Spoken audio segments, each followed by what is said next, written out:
भारत में आतंकवाद के खिलाफ बदले हुए रुख को दुनिया के सामने मजबूती से रखने वाले कांग्रेस सांसद शशि थरूर इन दिनों चर्चा के केंद्र में। ऑपरेशन सिंदूर को लेकर विदेशों में भेजे गए भारतीय सांसदों के प्रतिनिधि मंडल का हिस्सा बनने के बाद शशि थरूर ने पनामा सिटी में जो भाषण दिया वो भारत की आंतरिक सुरक्षा नीति और वैश्विक कूटनीति के लिहाज से बेहद अहम था। लेकिन उनके इस बेबाक भाषण ने अब खुद उनकी पार्टी कांग्रेस को ही असहज कर रख दिया है। शशि थरूर ने अपने संबोधन में आतंकवाद पर भारत के बदले हुए तेवरों को लेकर विस्तार से बात की। उन्होंने कहा कि अब भारत केवल दर्द सहने वाला देश नहीं रहा बल्कि हमला करने वालों को जवाब देने वाला देश बन चुका है। उन्होंने 2008 के मुंबई आतंकी हमलों का जिक्र करते हुए बताया कि भारत ने उस वक्त सारी दुनिया को ये सबूत दिए लेकिन न तो कोई कार्रवाई हुई और न ही किसी आतंकी पर मुकदमा चला। उन्होंने कहा कि पाकिस्तान ने हमेशा आतंकवाद को संरक्षण देने की नीति अपनाई है। थरूर ने आगे बताया कि कैसे अब आतंकियों को भी एहसास हो गया है कि भारत खामोश नहीं बैठेगा। उन्होंने 2015 की उरी सर्जिकल स्ट्राइक, 2019 के पुलवामा के बाद बालाकोट एयर स्ट्राइक और हालिया ऑपरेशन सिंदूर का जिक्र करते हुए कहा कि भारत अब अपने शहीदों का बदला लेने में पीछे नहीं हटता।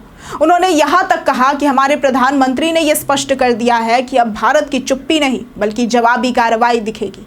ऑपरेशन सिंदूर के संदर्भ में शशि थरूर ने एक मार्मिक बयान दिया। उन्होंने कहा कि आतंकवादी आए और 26 महिलाओं के माथे से सिंदूर मिटा दिया। हमने उनकी चीखें सुनी और भारत ने फैसला किया कि हमारी महिलाओं के माथे का सिंदूर अब आतंकियों के खून के रंग से भी मेल खाएगा। ये बयान सोशल मीडिया पर वायरल हुआ और इसकी जमकर तारीफें भी हुई, लेकिन यही बयान अब कांग्रेस पार्टी के भीतर विवाद का कारण बन गया है।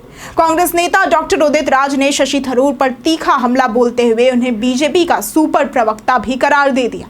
उन्होंने कहा कि शशि थरूर अब बीजेपी के नेताओं से भी आगे निकल गए हैं। जो काम बीजेपी के नेता नहीं कर पा रहे वो थरूर कर रहे हैं। उदित राज ने यह आरोप लगाया कि शशि थरूर बीजेपी की पब्लिसिटी स्ट्रैटेजी का एक हिस्सा बन चुके हैं। उदित राज ने यह भी कहा कि पहले की सरकारों ने भी सर्जिकल स्ट्राइक की थी लेकिन उसका ढोल नहीं पीटा गया।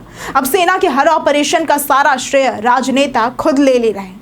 उनका इशारा साफ तौर पर थरूर के उस बयान की तरफ था जिसमें प्रधानमंत्री की भूमिका को प्रमुखता दी गई थी।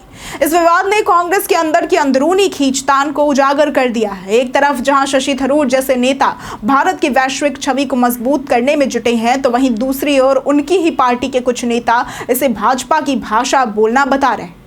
अब यहाँ सवाल उठता है कि क्या राष्ट्रीय सुरक्षा के मुद्दे पर भी राजनीति की दीवारें खड़ी होनी चाहिए?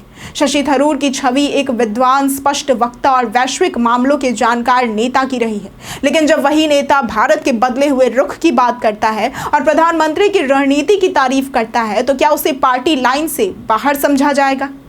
फिलहाल तो इतना तय है कि ऑपरेशन सिंदूर का असर सिर्फ सीमा पार नहीं बल्कि भारत की सियासत के गलियारों में भी दिख रहा है और ये बहस अभी थमने वाली नहीं है।